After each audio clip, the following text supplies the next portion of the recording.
Wish you would stop being so good to me, Captain, by Kevin Carson, published on C4SS on November 20th, 2014.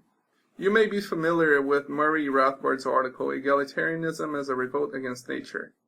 Hans Hermann Hoppe, beloved eminence Ries at LouRockwell.com, takes things a step further and makes belief in human inequality the defining characteristic of right libertarianism. This isn't just a hill he's willing to die on, but a hill on which he's willing to make his own one-man reenactment of Pickett's charge. Quote, "The left is convinced of the fundamental equality of men, that all men are created equal. It does not deny the patently obvious, of course, that there are environmental and physiological differences, i.e., that some people live in the mountains and others on the seaside, or that some men are tall and others short, some white and others black, some male and others female, etc. But the left does deny the existence of mental differences, or, insofar as these are too apparent to be entirely denied, it tries to explain them away as accidental." End quote. In fact, the left, at least most members of it, does not deny that there are differences in individual ability and intellect. But never mind that. Hoppe isn't satisfied to stop there. Quote, "The right libertarian realistically notices that libertarianism as an intellectual system was first developed and furthest elaborated in the Western world by white males in white male-dominated societies.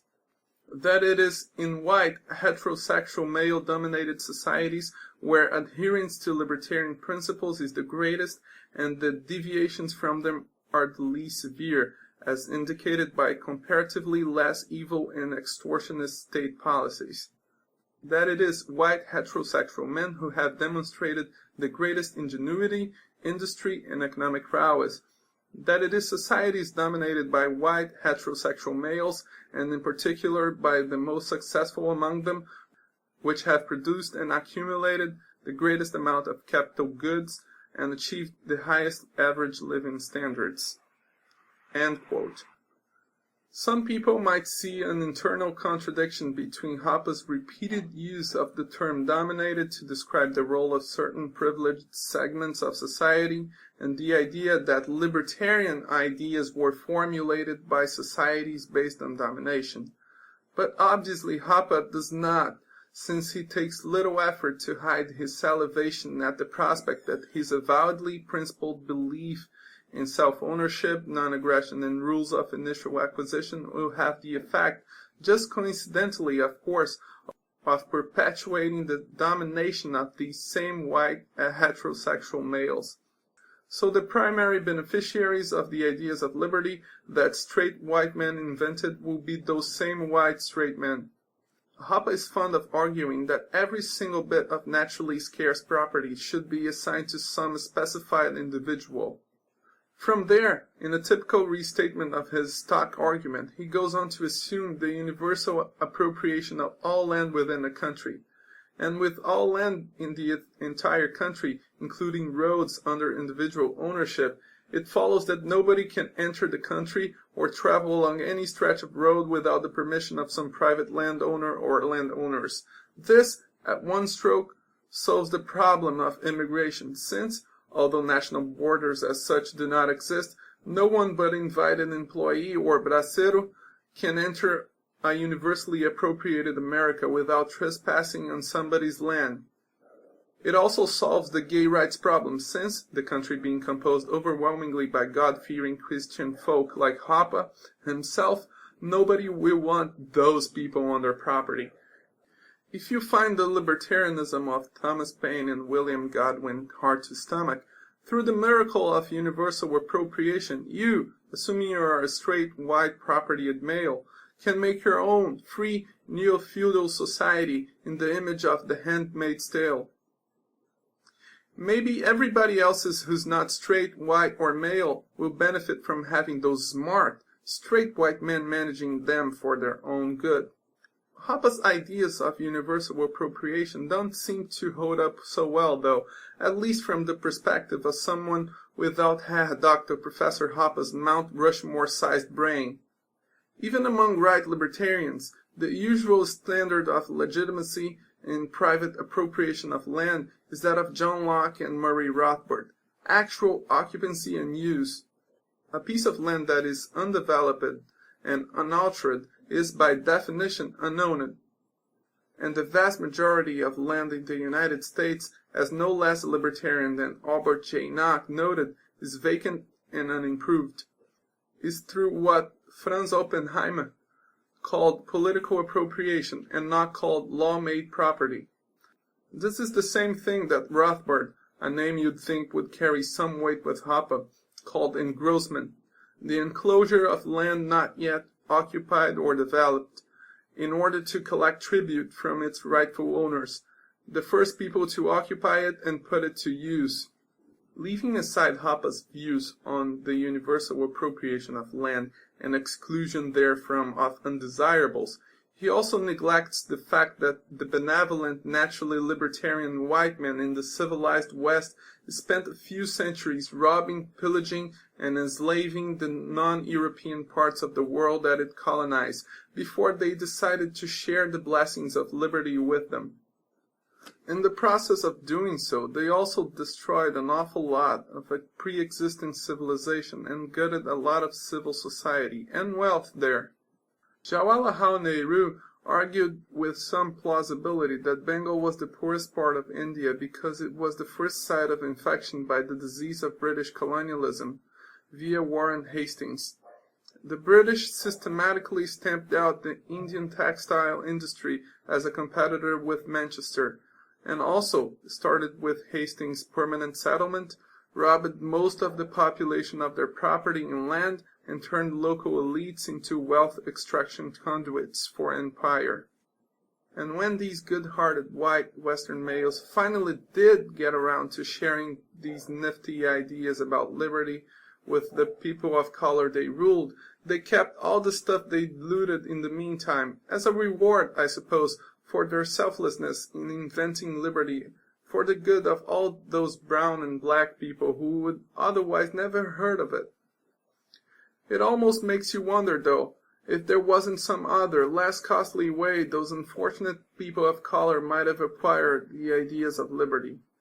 Speaking of which, I almost forgot David Graeber's account of consensus-based decision-making as an almost universal phenomenon throughout history, as opposed to Hoppe's ideas of human rights and democracy being some unique creation of white male canon that required a Manhattan Project level of effort and genius to come up with.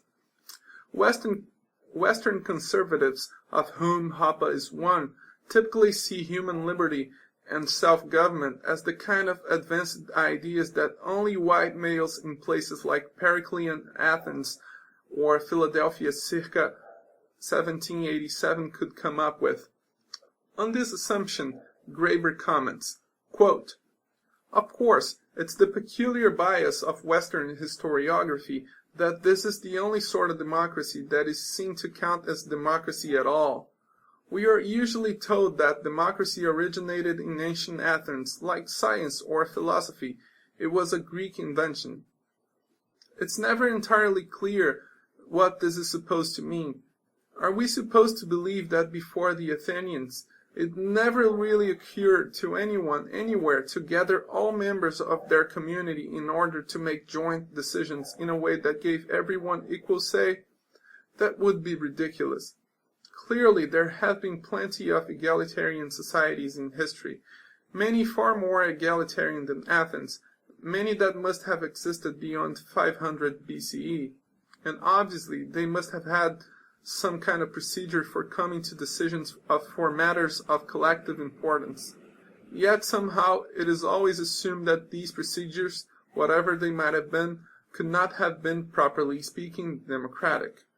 The real reason for the unwillingness of most scholars to see a Sulawesi or Talensi village council as democratic, well, aside from simple racism, the reluctance to admit anyone Western slaughtered with such relative impunity were quite on the level of Pericles, is that they do not vote.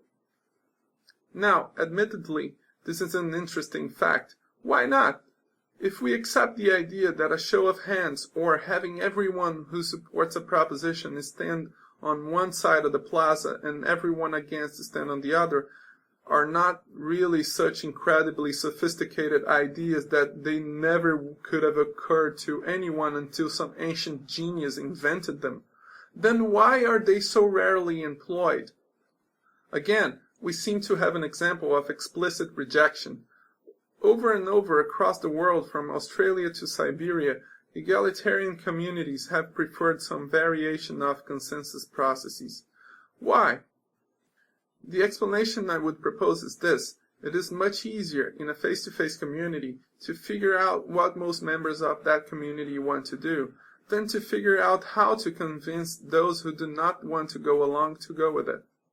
Consensus decision-making is typical of societies where there would be no way to compel a minority to agree with a majority decision, either because there is no state with a monopoly of coercive force, or because the state has nothing to do with local decision-making.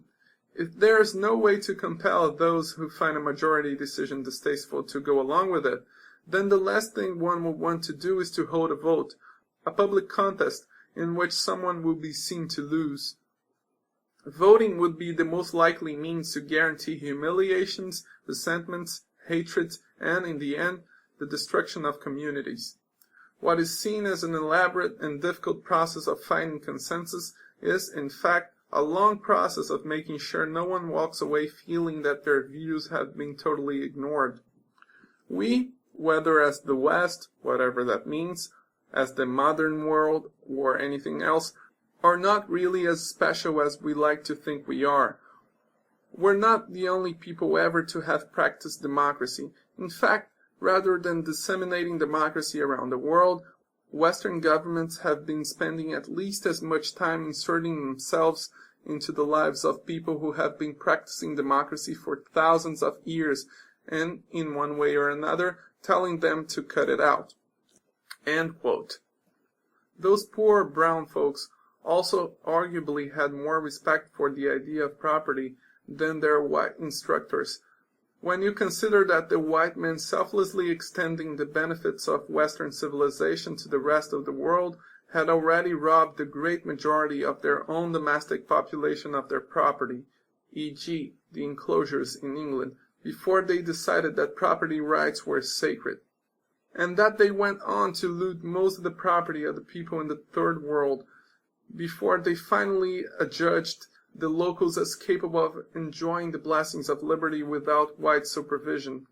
But by that point, again, the commandment, "Thou shalt respect property rights," starting now, wasn't retroactive. It didn't apply to the enormous mass of wealth those white men and their ancestors had already looted and continued to sit on. So the primary effect of those Western ideas about property rights was to protect the property rights of landed elites and transnational corporations who retained possession of all the land and mineral resources that previous generation of libertarian Western white men had looted for them under colonialism. So, as it turns out, ordinary people throughout the world had already somehow managed to find ways of dealing with each other as equals and setting their differences peacefully without white Western males thinking up libertarianism for them. And when white Western males finally came around with their new and improved idea of capital L liberty, they killed, enslaved, or robbed most of the human race as compensation for their benevolence. There's a great line in Cool Hand Luke that applies here. One of the guards at the prison farm tells Luke that the clanking of the irons he's wearing will remind you of what I've been telling you, for your own good. And Luke responds, "Wish you would stop being so good to me, Captain." That was "Wish You Would Stop Being So Good to Me, Captain," written by Kevin Carson and read by Erick Vasconcelos. You have been listening to Feed 44, the official podcast channel of the Center for a Stateless Society. C4SS is an anarchist think tank and media center. For more information, please visit c4ss.org.